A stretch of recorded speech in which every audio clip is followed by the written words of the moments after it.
Bloody Elbow presents the 6th Round Post-Fight Show, which gives you a rundown and full analysis of the bouts that took place on this weekend's UFC event. Hey everybody, and welcome back to the 6th Round Post-Fight Show with me, Zane Simon. I'm here talking with Mookie Alexander this week about UFC 242, just wrapped up in Abu Dhabi, and Khabib Nurmagomedov still the lightweight champion of the world. Yeah, I sure whiffed on that very bold upset pick. Normally, I'm not that adventurous, but man, it was not even close outside of like the first minute of round two. And look, Khabib is just an incredible fighter, and he's just not just dominant and so powerful and strong, but the speed advantage to me was what was most glaring, and that pretty much killed Poirier's chances right there. I keep hammering this, and I feel like I'm just gonna be talking about this his entire career. But Khabib is like still one of the, he's not just a great wrestler, he's one of the best absolute pure athletes in all of MMA. Just in terms of raw speed and strength. Like nobody in that division matches him. No, not really. And I tell you what, Poirier is a phenomenal fighter in his own right. The streak he was on just to get this title fight is the stuff of legends, the Pettis, Gaethje, Alvarez, and Holloway. But for the guys that he's lost to in his career, other than a quick finish, like when he got knocked out by McGregor, knocked out by Michael Johnson, apart from that, nobody has shut down Poirier's offense that easily over an extended period of time. And that's what's the most frightening thing about Khabib, is that if he can do it to Poirier, then at this point, I know Ferguson and Gaethje aren't the same type of fighter as Poirier, but are we to just really doubt that he can't do the same to those two as well? Oh, yeah. I mean, until Khabib loses at this point, I'm not going to pick him to lose. You know, the great thing that Ferguson has that will be his potential equalizer to watch is absolutely unflappable confidence in his pressure ability. Just unquestioned, unwavering devotion to walking forward, throwing in combination. And as we saw with Poirier here, when Poirier could do that, he was able to hit Khabib fairly frequently and hard. But he doesn't, you know, Poirier's just not, he's not a pure down to the bone pressure fighter. He couldn't keep that up. And even if he could, Khabib is still, he's fast enough that he was just winging left hands back at Poirier and cracking him, you know, landing one for every two shots he got hit with, but they were still hard enough that you're kind of like, well, this is a toss-up. I don't know. Yeah, and Poirier did get cracked a couple of times coming in. What was concerning to me was Poirier looked quite sloppy with his stand-up, and I have to think a lot of that was just the fear that Khabib would just close in, time up, and then that would be game over. But instead, he took the other route, which was he was throwing wild winging power shots, and a couple of them did land. Those short right hooks definitely got Khabib's attention, got him to back up, but trying to cut off the cage, that wasn't very effective. His footwork looked off, and brought up the speed disparity, and his punches looked real slow in just in round two. I wonder how much of that first round took a lot out of him. It was just a comprehensive performance. It was a great performance, and unfortunately, you just, you know, because there were a few people, a lot of people who were picking Khabib were like, well, you know, Poirier, he's great at rallying. He can have a bad first round and come back and be composed and do all right. And it's just like, I just don't, you know, I don't know that you can give Khabib a round early in the fight. I don't know that you can just be like, well, I might go down one, but I can get it back. Next round starts on the feet. And it's like, yeah, that doesn't, I don't think against him that helps as much as you might think.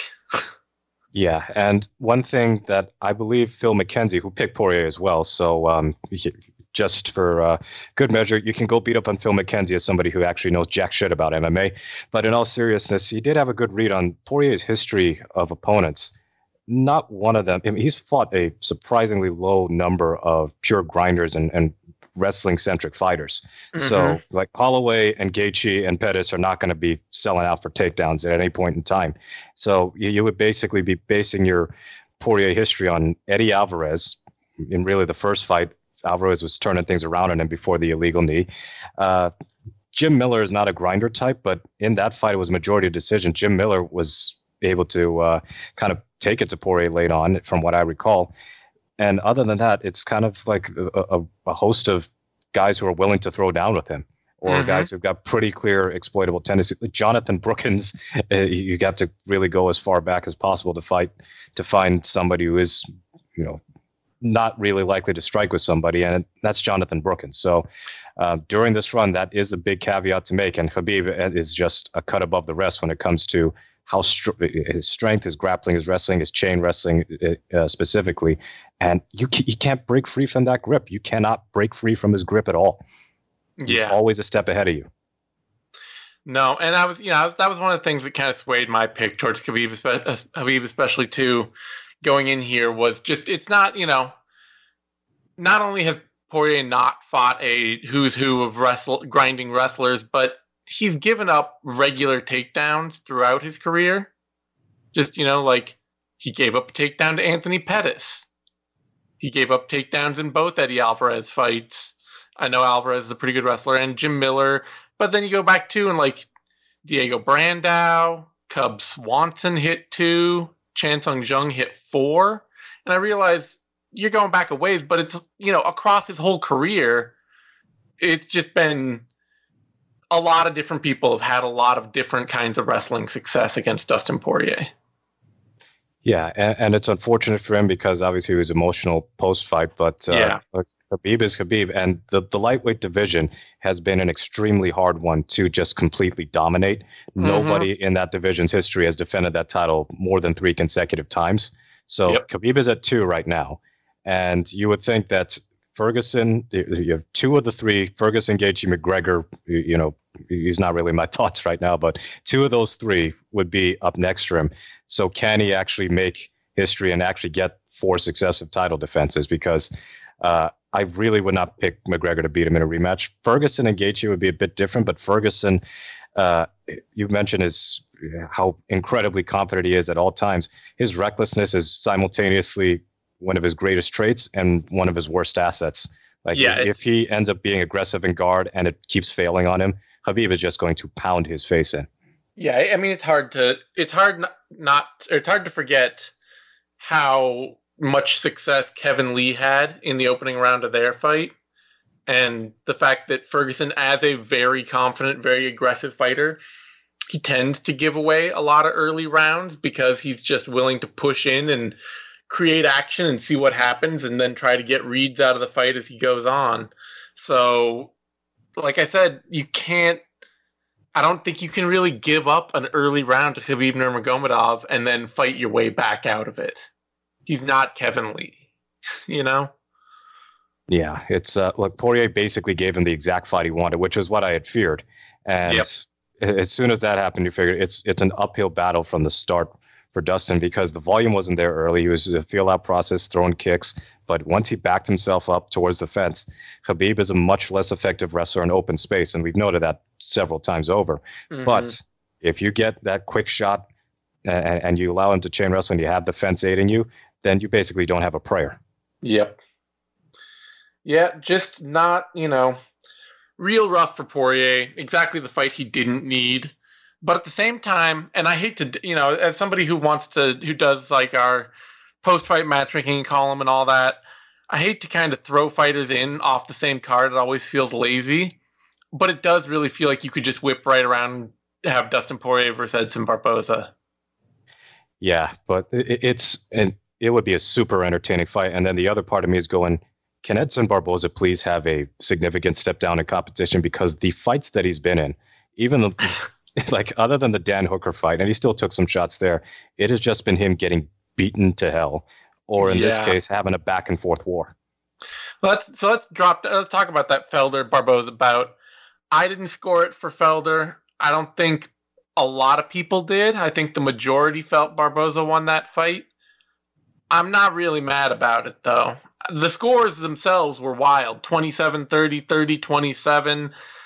I think it felt to me like, Felder very clearly won the third round to me, and Barboza reasonably clearly won the first.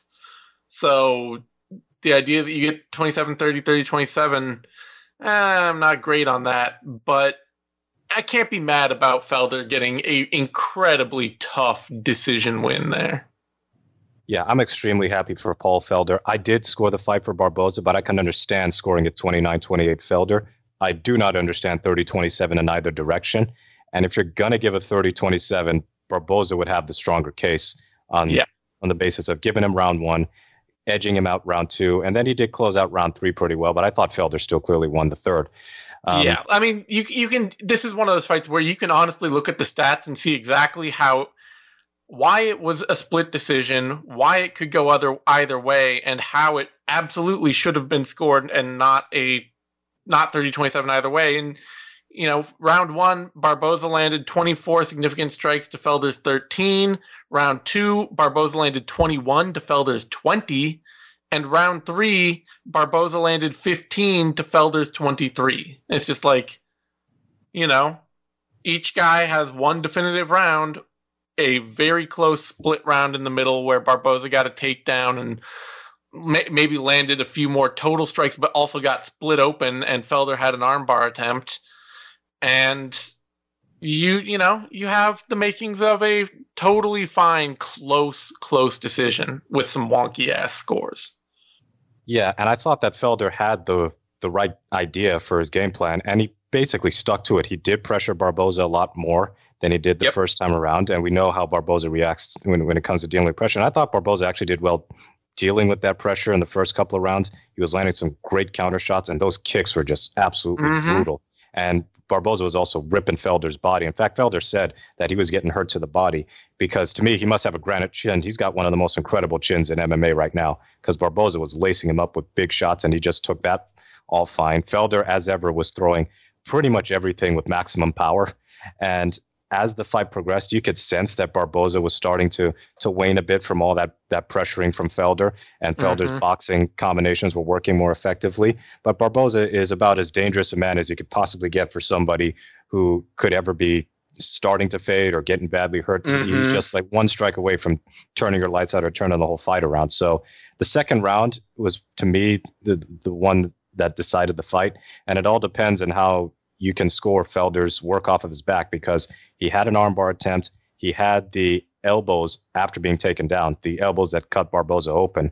Yep. So Barboza had the early advantage in the second round, up until the takedown, but Felder probably took the second half of that round. So I'm not bothered if you scored it one way or another in that sense. But yeah, great fight from those two again.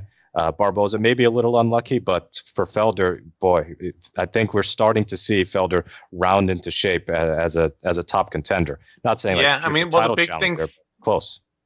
The big thing for him, I think, that's especially important is that it seems like in his past 2 fights, he's actually been coming in with a really good game plan, something that's concrete, looking at his opponent's flaws, and not just letting them have whatever fight they want with him, which has kind of always been how Felder has been in the past, This is a guy who, kind of went into a clinch war with Mike Perry and let Charles Oliveira take him down and grapple with him. And in their first fight with Felder, just kind of had a range open kickboxing match. It's always kind of been Felder fighting whatever fight his opponent wanted. And then against Vic and against Barboza, both those, against Vic, he very clearly just knew, I got to dip in and throw overhands every time we trade, keep finding his chin. It's always up, it's always high. And with Barboza, it was pressure, pressure, pressure. Stay on the front foot. Don't give him open space. Crowd him against the cage all the time. And at the elite level, you got to have, at the very least, some idea of, these are the problems my opponent has, and I have to have some plan for negating them or for blowing them open. Yeah, these 2 fights he's had, Vic and Barboza, they do represent a clear jump up for Felder in the sense that both of those fighters got pretty defined weaknesses when it comes to being completely vulnerable on the back foot. And we've seen it with Vic again in the Dan Hooker fight. But for Barboza, the book has been out on him for years, and Felder didn't do it the first time. He did it the second time. And I think another significant improvement for Felder is he's been a lot more willing to be a high volume or, a moderate volume striker than he was a lot earlier in his career, where, he kind of struggled with Darren Cruikshank. He lost a weird fight with Ross Pearson. He struggled a bit with Josh Berkman. So he's mixing up. He's being more aggressive and he's being smarter about it. So that's a big feather in Felder's cap to beat I know Barboza's 1-4 in his last fight, but Barboza's gone through a gauntlet. This is still a significant win for the Irish Dragon. Yeah, Barboza doesn't get enough credit for, honestly, just how good he still is and how hard he makes these fights. He, even against Khabib and against Kevin Lee, when they were just pressuring him and working him over against the cage, he went 3 whole rounds with Khabib, just absolutely taking every ounce of punishment that Khabib could deliver and fighting back the whole way. And with Lee, he almost knocked him out late. He's always in there. He's always working hard. He's always tough. And he has, it does feel to me like, always consistently gotten better. It's just that the basic underlying problem is still there. So even if you put better and better paint over the wall, the foundation's still cracked, kind of thing. Yeah. So Felder's on a 2-fight winning streak. Well, we already talked about Barboza potentially fighting Poirier. For me, I would rather Barboza fight somebody not in the top 15 and let him style on somebody for once, because it's been a while since that actually happened.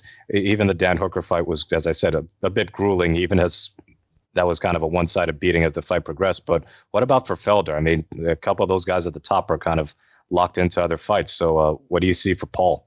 Well, I mean, he's got to hope and gun. If you're him, you got to gun hard for the winner of Gaethje Cerrone. You got to hope that you're the kind of action name entertaining fighter that both of those guys would be like, yeah, no, I'll fight Paul Felder. Of course, that'd be fun. Because otherwise, the only other fight out there would be the winner of Iaquinta Hooker. And that would be a good fight, but it might not be a top 5 fight. And it might not, at the point where Felder's talking about like, it's big fights or retire. Those are your only 2 options. You're not going to fight Conor McGregor. That's just not going to happen. Tony Ferguson's going to fight for the title unless some weird act of God happens. And I guess there's Poirier out there off a loss, so he could maybe campaign for that. But I don't, I think that those are the paths that are most likely to pay off for him. Yeah, it makes the most sense. Iaquinta Hooker might be the most feasible because they are fighting next month. And we were supposed to get Iaquinta Felder before Holloway dropped out of the Khabib fight with the weight cutting problems, and then Iaquinta stepped up on a day's notice. So I think him against the winner of Iaquinta Hooker is great. Cerrone versus Gaethje winner would be even better, but you would have to think that Gaethje, if he beats Cerrone, he's either going to be close to a title shot himself or he'll be angling for McGregor. So it's kind of a food chain thing where certain fighters are kind of angling for the guy above them, but not necessarily the guy at the very top being Khabib. Yep. Yeah, he's got some options out there, but it's also interesting. I think, probably partially to his benefit too, it does seem like Felder can also probably just sit on the sideline for a year if he wants to and wait for a big fight to come to him. Just hang out, do commentary, act, do other stuff. And just say, look, you either offer me a big, fun action fight against a former champ or top contender or somebody that I really want to fight, or I just go do other stuff. And that may be what he ends up in, is just, they say, hey, would you fight the winner of Iaquinta Hooker? And he's like, yeah, it's not really a fight I want. And he just goes and does something else for a while. Yeah, that is possible. I mean, with the fight that he just had, which I'm kind of surprised didn't get a fight of the night bonus. He probably should just take the rest of the year off and see how everything else shapes itself up for 2020, because this is kind of a messy picture right now that should have some sort of clarity with the fights that are coming the next couple of months. Yeah. Speaking of the bonuses, our producer informed me Khabib Nurmagomedov won performance of the night. There was no fight of the night, but Felder Barboza should have been. I mean, seemed like fight of the night to me. Nurmagomedov won performance of the night. Atman Azaitar, Belal Muhammad, and Muslim Salikov. Glad to see, though, I'm glad to see the UFC past couple events has been rewarding guys further down the card. Muhammad and Salikov and Azaitar getting bonuses. Like, these dudes fighting down on the prelims, they need that money. That's what a bonus should be for. It should be for fighters that show up big that people didn't expect to show up big.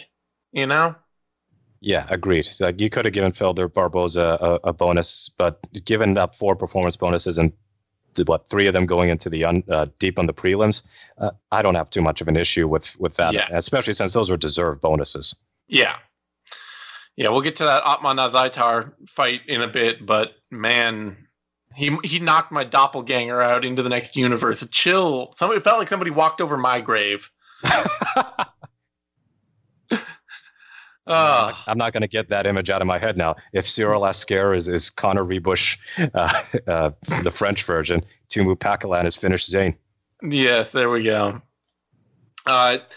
Before that, Islam Makhachev beat Davi Hamosh, and unfortunately, the fight everybody feared would happen, at least for the first half, and only that little flavor of the fight I really hoped and prayed for at the end. But good enough for Makhachev to put together a dominant win here. Yeah, round 1 sucked. It sucked real bad. And I said it on Twitter.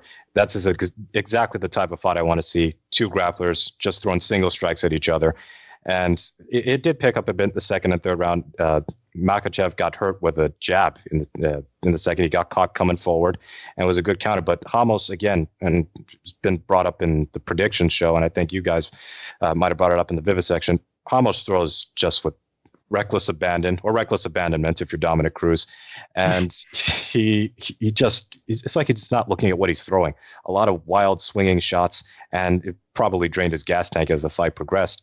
And Makhachev is just the more technical, more composed fighter, and for my money, the better athlete. He's not, this thrill-a-minute type of guy, but, other than that moment in the second round where he did get rocked, he was largely in control of things, and he almost got the knockout, actually, in the third round with that knee. Yeah. No, it was a great performance from Makhachev, staying safe. It's the kind of thing where, I can't really fault a guy for not taking risks if he's just winning and pretty clearly putting together a good fight. But for Ramos, it's just one of those things where somebody's got to be turning to him and being like, dude, what are you doing? What is your plan? What part of you wants to be the UFC's lowest volume boxer as an ADCC champ? Yeah, he threw 58 significant strikes and landed 7 in a 15-minute fight. Did he look at that loss to Sergio Moraes and just be like, yes, this was my proudest moment. I want to recreate this. So it sucks because he's clearly he's got power. He's fast. He's got a great jiu-jitsu game, but he wants to fight long as this long counterpuncher as this short little stump of a man. And it just does there's no connect there to the things he's good at and has the body, the physical type for, and the things he's trying to do. Yeah, and to me, Makhachev should be fighting guys higher up the ladder than Davi Hamosh. It could have been tricky if he grappled with him early, but he chose not to, and we got that first round. And Hamosh basically throwing round 1 away made its mission impossible, really, unless he got some sort of Hail Mary knockout. And we've seen Makhachev get knocked out before by Adriano Martins, but I'd like to think he's better than that. He's won 6 in a row. Yeah. But he's still, I just can't get overly enthused about Makhachev. He's clearly a very good grappler, and of course he's a strong wrestler, but he's still a very low output striker. And it just feels like if he were to fight Gregor Gillespie, for example, I would probably go with Gillespie, even though I would think that Gillespie would have a size disadvantage there. Yeah, I could easily. I've been wondering when the UFC is going to put him in a top 15 kind of fight like that for a while now. I could, Makhachev, he deserves it. He could probably win it, but I keep getting the feeling. I get the feeling, and it's a fight I want to see, so I also get the feeling just because I want to see it. I get the feeling they're going to push him more in the direction of somebody like Nasrat Haqparast, you know? Just keep plugging him with young lightweights looking to break through into the rankings, and just see who can make a name off of him rather than to see how far he can go. Yeah, another option could be Makhachev against Charles Oliveira. I think that would be a fight where Makhachev would really be forced to work, and certainly Oliveira presents much more danger on the ground than Ramos displayed in this fight. There's also Alex Hernandez, Hernandez 2.0, who gave us that dreadful Francisco Trinaldo bout, kind of just swinging the other way after the humbling he took against Donald Cerrone. But I think Oliveira, from an entertainment value perspective and just stylistically, that's a more intriguing matchup. But Makhachev should be fighting top 15 guys at this point. He should. I don't know that he will, but I agree that it would probably be it's what he deserves. On the other side, Curtis Blades, Shamil Abdurakhimov, the heavyweights, and a consummate, exactly the performance I think everybody expected out of Blades, with the nicety of a heavyweight fight that finishes well before the third round. Yeah, I'm glad that this fight got stopped as early as it did. I mean, it's still 7.5 minutes, but of course it was oppressively hot down in Abu Dhabi, and we did not need to see two gas-out heavyweights trying to strike or take each other down in the final round when it feels like 120. So Blades, I love watching Curtis Blades wrestling. He is a supremely powerful takedown machine. And Shamil, and you said it on Twitter, when he is not the better wrestler, his game kind of falls apart. And Blades was willing to walk through his strikes to get the takedown as needed. And Shamil, of course, we saw in the Tim Johnson fight, off of his back, not very good. Yep. Curtis Blades, when he has a dominant position, he is terrifying. He's got some of the best ground and pound in the sport. And Abdurakhimov found out the hard way, and his nose is busted as a result. Yeah, I remember watching Blades coming up, and the easy comparison for me watching him was that he reminded me a lot of Brock Lesnar, just because he doesn't have the clean technique. It's not like Anderson Silva out there firing these laser ground and pound shots where you're just like, it just seems like it pins someone to the canvas through their skull. It's just these huge canned ham fists that will just chip away at you and pound on you, and no one of them may wreck your life, but you take 5 or 10 and suddenly it's just like there's more pulp than man down there. Yeah, and frankly, if he had 5 more seconds at the end of round 1, we wouldn't have seen a round 2, because Abdurakhimov will completely toast with that late charge from Blades from full mount. I'm still a little concerned that Blades' striking and wrestling are a bit disconnected.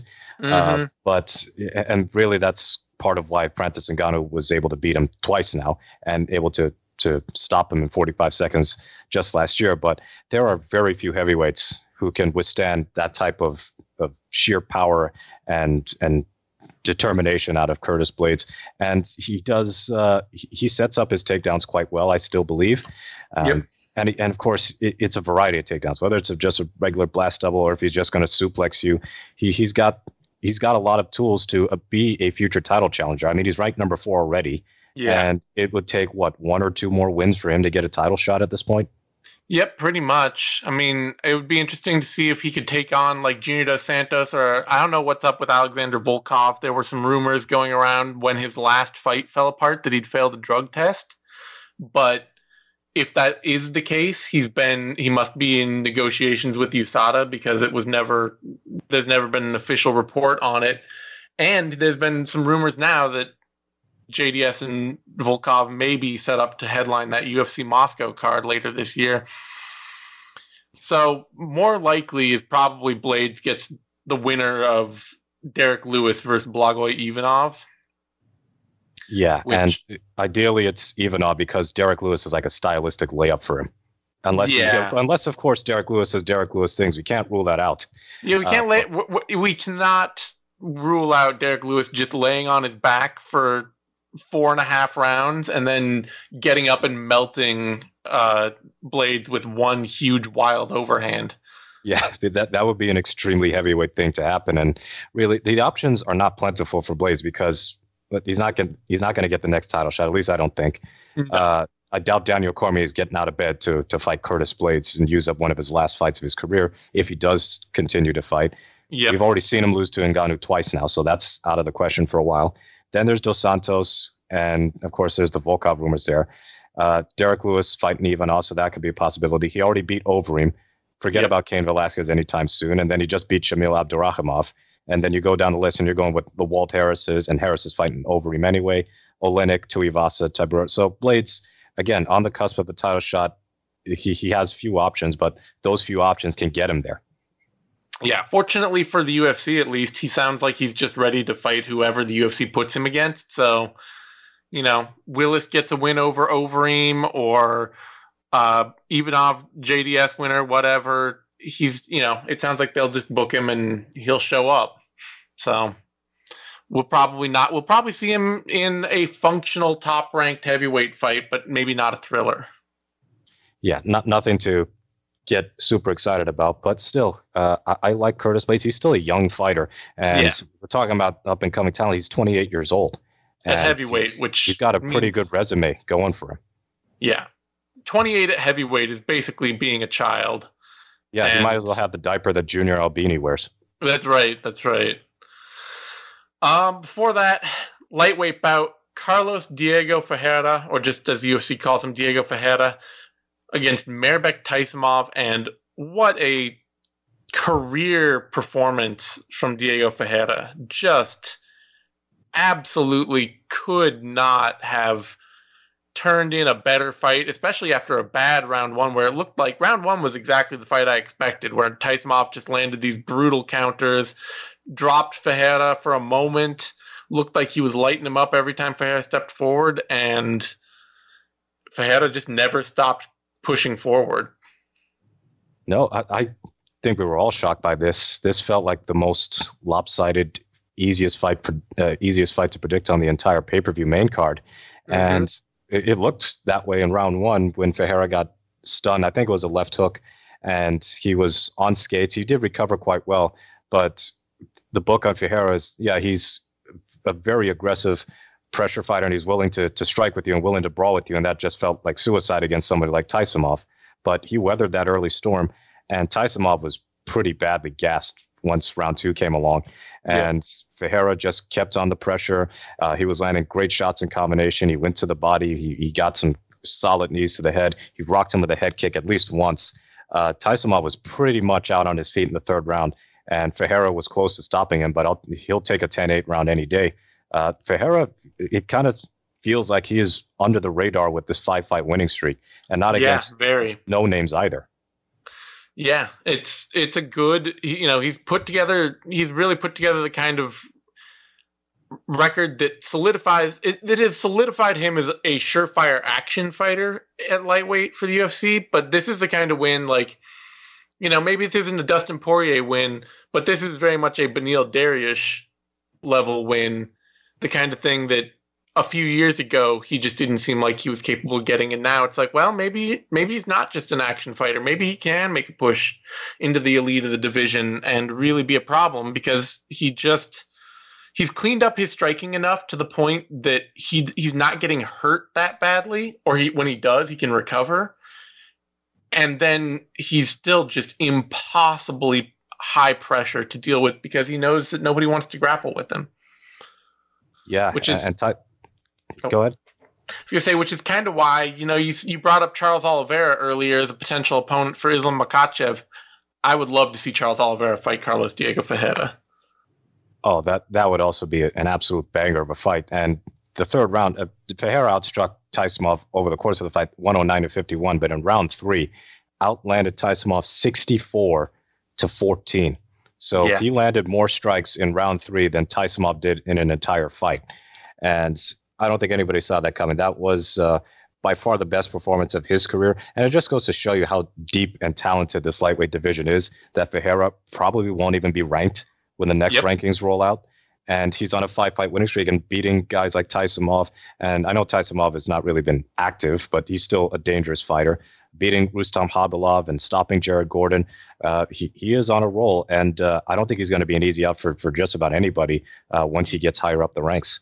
Yeah, I mean, Taisimov and Khabilov both are exactly the kind of fighters at lightweight that are just part of the. Clearly, they should be ranked like number 15, but there's like 10 of them, and they can't all be ranked number 15. So beating those dudes, it's like, Ferreira he's clearly an elite enough fighter to compete at a high level. Yeah, and for Taisimov, considering he's not been the world's most active fighter, and I think he had some sort of USADA issue that prompted that, and of course he's had visa issues as well. Yep. This stops, what is it, a 6-fight winning streak? That kind of flew under the radar too, that he's won 6 straight in the UFC, and then that just all blew up in his face. So that's a significant setback for him as far as his want of better fights up the division. But, Taisimov is still an action fighter, but we definitely saw some major flaws in his game this afternoon that he absolutely needs to correct. And it's not like he's some sort of spring chicken in the sport. He's been at this for 12 years now, and he's 31, but he's got the hairline of somebody who's about 65. That's dirty, man. That's hitting him below the belt, but or well above the hairline, above the 5 head. But yeah, no, I mean the unfortunate problem for Taisimov really just seems to be the visa issue, where if he can't get that figured out, how is he going to fight more than once a year? He's only fought once a year since 2015, 2016, one fight, 2017, one fight, 2018, one fight, 2019, one fight. And even if he's winning these fights, that's not often enough to make your momentum count in a division like lightweight, where there's just a sea of people who are constantly swallowing up the middle of the pack on their way up to the rankings and up to the top 15. Yeah, agreed. But he still got some fights to make. Like if there's another European show he wants to hop on and have him fight like Drew Dober or something, I'm all for it. But Drew Dober in particular, that would be a complete bang with the way Dober's been improving lately. There's a ton of fights in the middle of that division for Taisimov to take. It's just getting him in them. It's been the problem. For that women's flyweight bout, Joanne Calderwood beat Andrea Lee, and a really solid, improved performance from Calderwood. Maybe one of the most well put together performances of her career. Because even in her recent wins, you're looking at her flyweight wins over Lipsky and Faria. They felt like fights where Calderwood just she would give away big parts of the fight and then come back and win other parts, or in the Faria fight get taken down right away and then be able to throw up this triangle.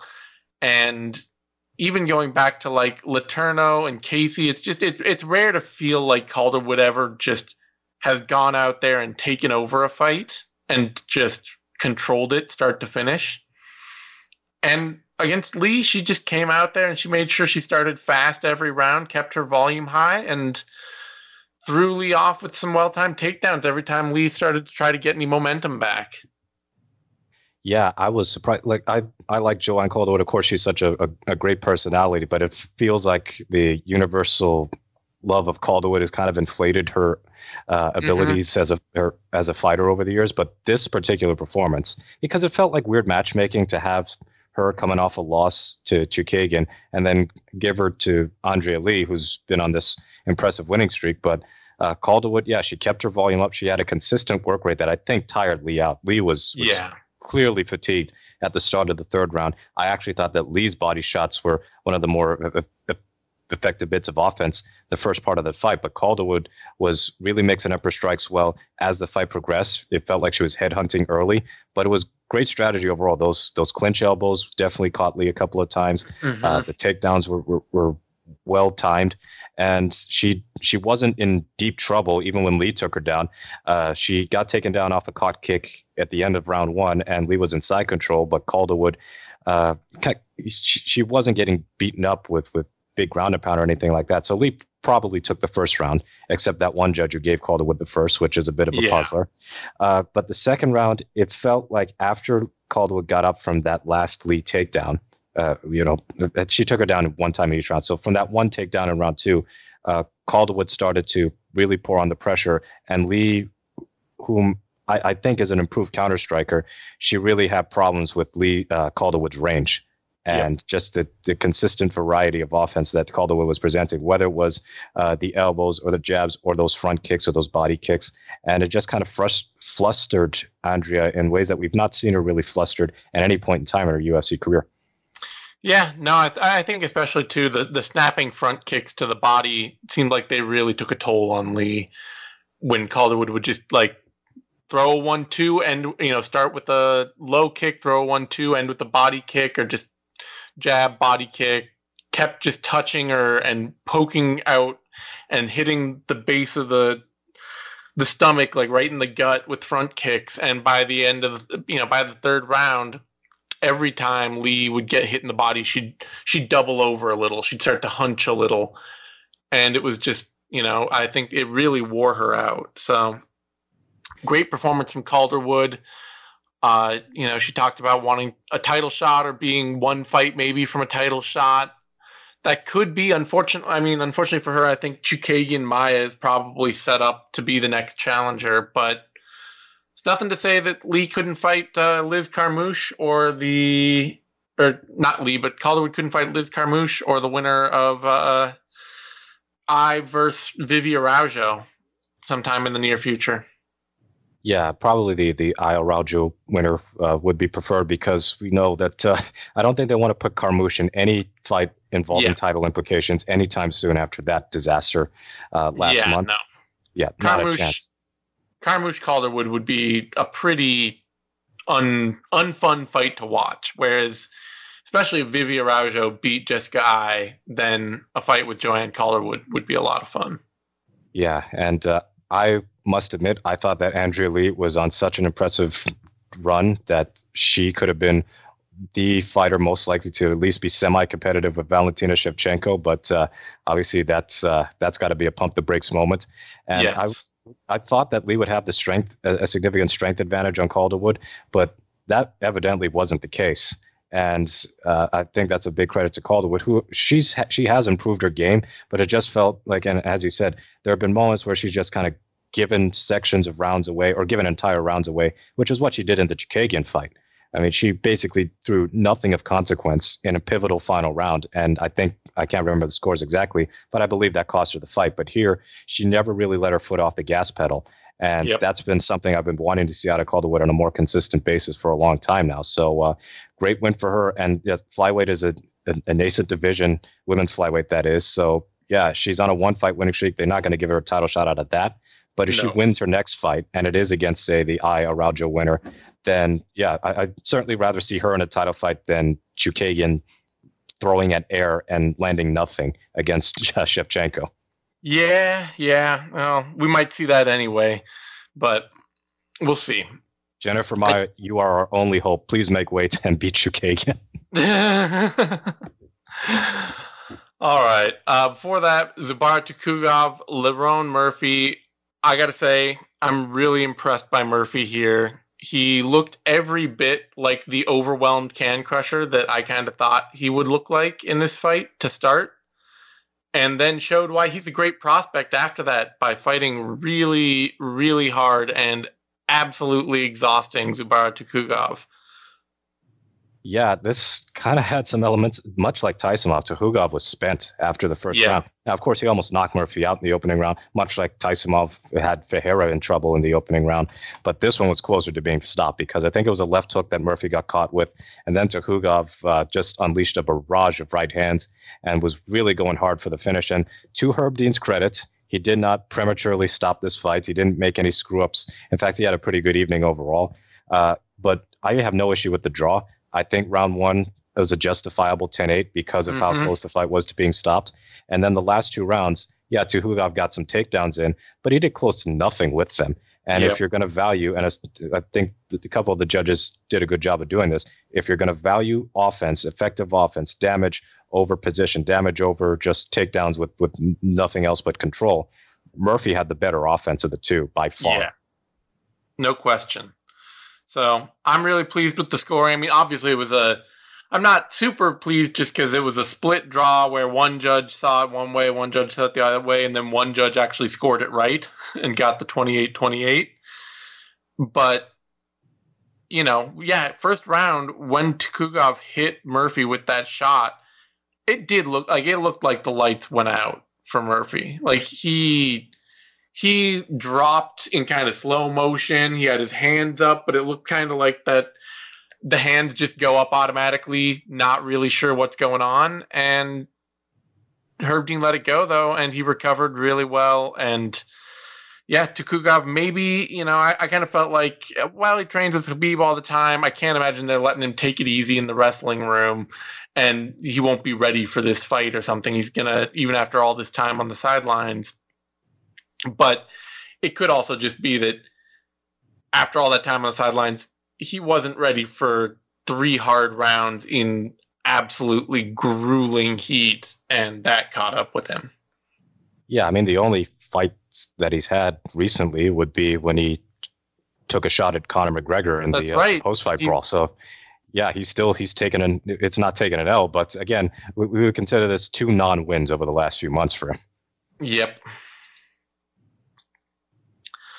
That brings us to a catchweight bout. Sarah Morris, Liana Jojua, and I think Jojua is probably...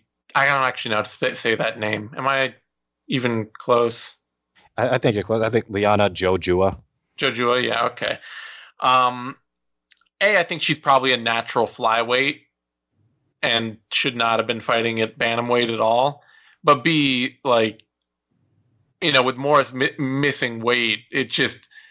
Jojua looked like she walked in there and it was just like, wait, this is a terrible idea. What was I thinking? And totally wilted out of this fight almost immediately.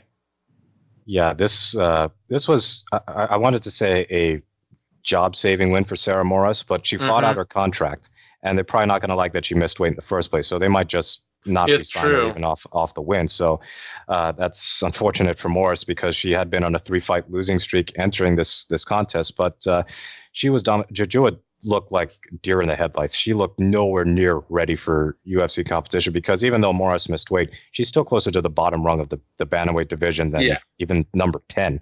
So she was basically unable to handle Morris charging forward at her on a consistent basis. And then Morris was able to largely dominate her on the ground. And even when she did try and be more reactive and try and actually initiate offense first, she took Morris down in the 3rd round and basically let her back up, didn't do a whole lot there. And then the next shot was predictable, and Morris ends up taking the back and getting the ground and pound TKO finish. So good for Sarah just to get a win, but her UFC future probably not looking good with the missing weight. For Jojua, that's very much back to the drawing board. And yeah, she looks like she belongs at flyweight, not bantamweight. Yeah. I mean, the thing that really sold me on the fact, like, because she had some offensive moments. She fired back and threw counters when Morris would come in. She hit a couple takedowns. It wasn't like she didn't have any offense at all. But the thing that really kind of was like, oh no, she's not ready, was that I know she was closing her eyes every time she'd sit down on a strike. And it's just like, this is not a person who is comfortable in any part of this right now. So... Hopefully she gets another shot down at flyweight and maybe uses this as a learning experience to prepare better and be a little more ready for competition that's going to be aggressive and really go after her and take the fight to her. But on the other side, yeah, hopefully for Morris, the missing weight thing, it's a problem and all that. I hope she saves her job, though. There aren't enough bantamweights out there for her to let anyone go really at this point. So. Maybe we'll see her back still. Mm-hmm. And Jojoa's got to go back to Georgia. And shout out to Bruce Buffer. Yes. Apparently, we have annexed the Republic of Georgia in addition to the state of Georgia. She's fighting out of Tbilisi, Georgia, USA. Heading back to Tbilisi, USA. Our good 51st state. Yeah.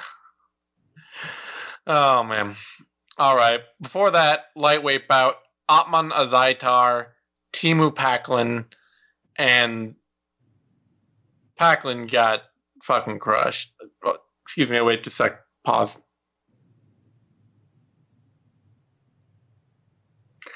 And Packlin got crushed. This was not. I thought this might happen going in. This is what I saw on tape, and then in the cage, it was just Packlin rushing in for the clinch and getting lit up every time. It's just like, this can't last. This is going nowhere good, and he got knocked all the way out. Yeah, I said in the opening 30 seconds that Packlin was just waiting to see which right hand would knock him out, because he was just not even close to defending any of those punches. It was bad. And poor Packlin, he has been out for so long because the last time he fought was Mark Diakise, and he's now been on the wrong end of two of the more brutal knockouts that you could ever imagine. And he's had 4 fights, so he's probably not going to get another UFC bout after this. But that was scary because that shot was perfect, just right behind the ear, and you could see his legs trembling. That immediate thought was just the concern. Hopefully he gets up, and thankfully he did. But Ottman, he can crack, and his record outside the UFC, nothing overly impressive when you look at the quality of opponent. But Packlin basically played right into his hands, and he's just so defensively open that Ottman could walk through Packlin's best shots, and Packlin wasn't even really close to defending any of Ottman's power shots, and that knockout just felt inevitable. Yep. It's just the moment they started trading in the cage, you're just like, oh no, this is going bad places. And I love too Azaitar's reaction to seeing his own KO on the screen. He's basically just like, that was great. He's like, oh my god. It's like it sounded like a baseball bat clubbing somebody up the side of the head. It's like, well, that was a home run shot, basically. No kidding. It got the crowd excited, and a deserved bonus for him, because he did ask for the 50 Gs, which is the thing that UFC fighters do every event. But this one was warranted. That's one of the best knockouts of the year. We know it's not going to be close to KO of the year, knowing what Masvidal just did to Askren, but that was violent, and certainly somebody whom the UFC can easily have on other European shows or shows in the Middle East or parts of Asia, just to get an action fighter in there who's going to entertain. And I'm just seeing now too, just as a note, because I brought it up earlier, that apparently JDS versus Volkov is official for UFC Moscow. So, there you go. That's an interesting fight. It could go either way. I would lean Volkov for the time being, but that's one of those few heavyweight fights that I don't expect to actually be bad if it gets beyond round 2. Yeah. All right. On the early prelims, Belal Muhammad with a great win over Takashi Sato. This was just a complete mismatch. Honestly, I don't know why the UFC booked Sato in this fight. I know obviously they wanted Muhammad on this card, but Sato was not ready. No, not even close. There is a difference between we love Ben Saunders. He's bloody elbow family, but he would probably admit that he is not in the prime of his career anymore. So there's a difference between that version of Ben Saunders and Belal Muhammad. I'm a big Belal Muhammad fan.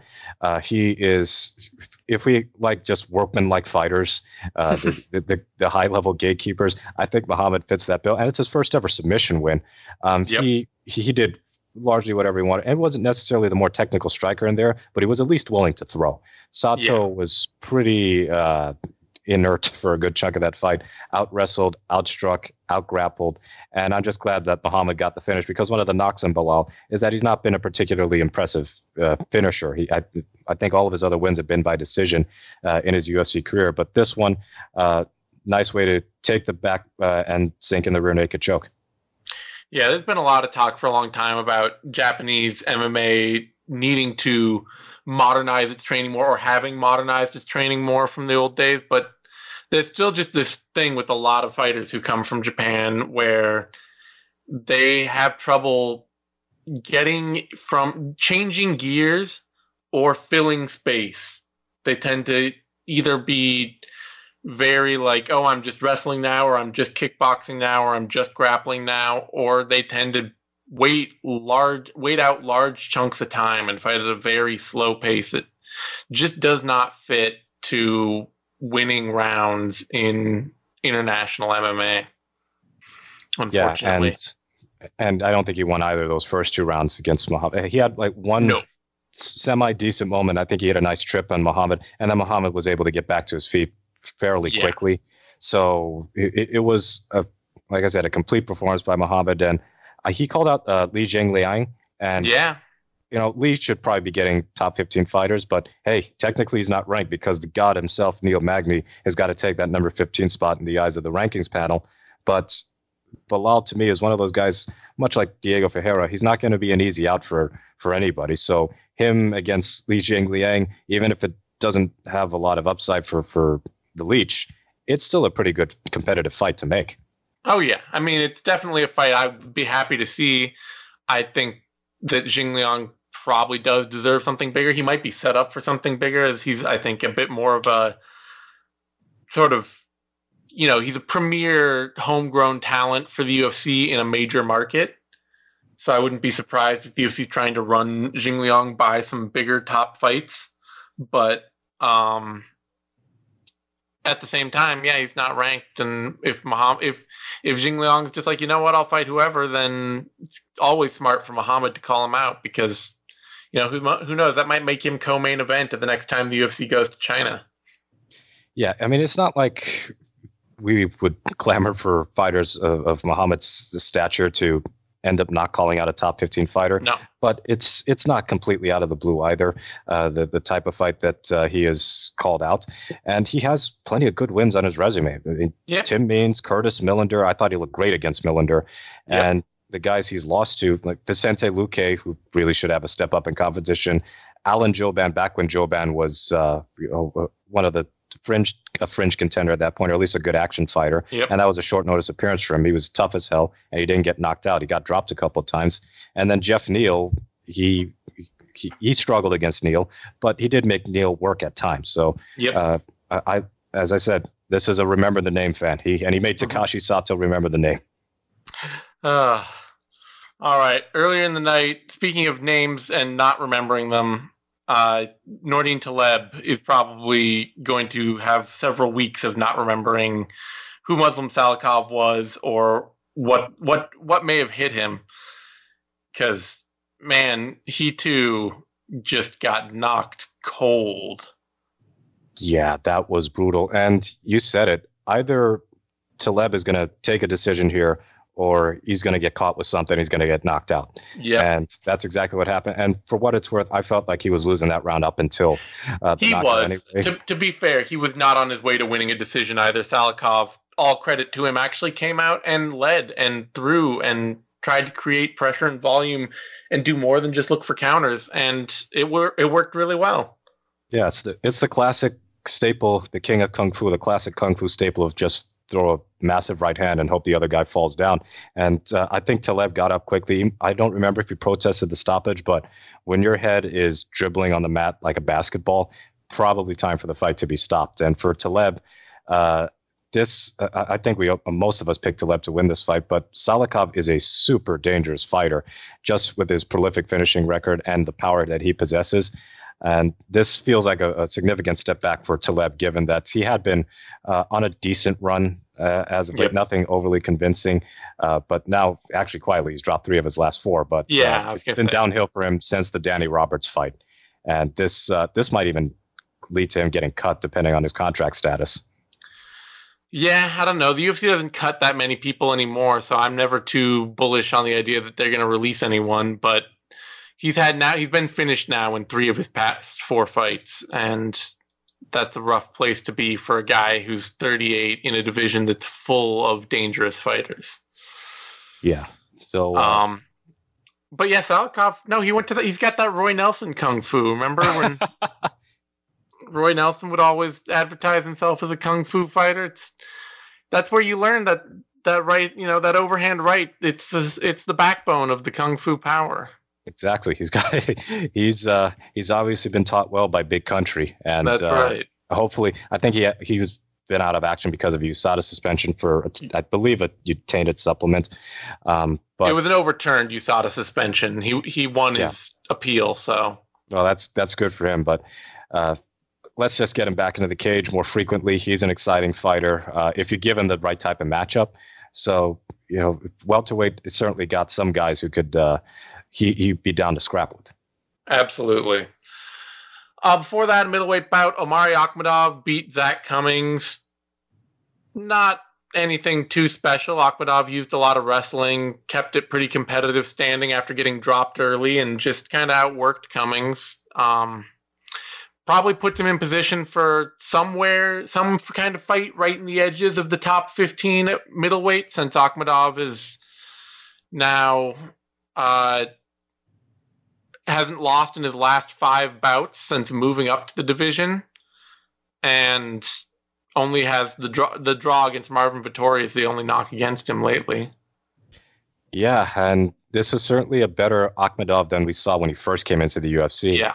When he would just be this at times a very sloppy brawler who had a gas tank of about 2.5 minutes, and he ended up getting stopped a couple of times down at welterweight. But since he's come back to middleweights, the Marvin Vettori fight, a bit ugly and ended in a draw, but other than getting dropped early against Cummings, it felt like he was in control of things. And Cummings is a battle-tested veteran. I know that Cummings is also back at 185. I don't know how the hell he kept making welterweight all those years, but it's probably time for Akhmedov to get a bigger bump in competition, and let's see him against one of those generic middleweights. Yeah, he could. Or is Cummings already one of those generic middleweights? He was just fighting in the wrong weight class this whole time. That's right. He could take on the winner of Jotko versus Edmund Shabazian or something like that. Mm-hmm. And if Shabazian were to beat Jotko, that Akhmedov would be a decent step up for a prospect like Shabazian. But good for Omari. He has been somebody that I thought wouldn't last long in the UFC based on his first few fights, but he's carved out something, and he's a lot more consistent with his performances lately. And in the opening bout, Don Madge beat Faris Ziam in a fight that we're all better off left forgetting. 2 kickboxers desperately trying to clinch wrestle one another, and neither of them having the wrestling chops to make it work. Yeah, that fight sucked. It was really bad. They barely landed anything of consequence. It was just an offense-starved fight. And I wasn't Don Madge the guy who knocked out, what's his name, Tay Edwards? Tay Edwards, yeah. So that was reason enough for me to be a little bit excited about this fight, and that didn't happen. That was by far the worst fight of the card, and one of the worst fights we've seen in the last couple of months. Yeah, I gotta wonder with a takedown game that lacking. He was 3 of 12 in takedowns for the fight.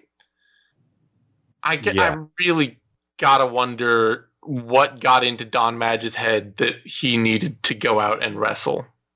We didn't need to see that. Although one thing he did say was that he talked about the heats inside the arena. Oh yeah, I have no idea if that led to a impromptu change of the fight plan. But if you don't have if the heat is bothering you and you're not a prolific takedown threat, why would you risk something that energy sapping, going for something you're not great at over and over and over again? It worked within the context of this fight because I think Ziam was a short notice replacement, but it certainly wasn't efficient in the slightest, and it certainly wasn't crowd pleasing either. Yeah, it's the kind of thing that it gets you the win, but it also will keep you fighting the most it'll keep you shoved way down on the prelims, fighting guys that might beat you that nobody knows or cares about. Yeah, and that's a fight that will just be buried in the ugly basement of UFC history. That fight deserved to be the curtain raiser with 6 people watching. Yep. That's why it's on the prelims, folks.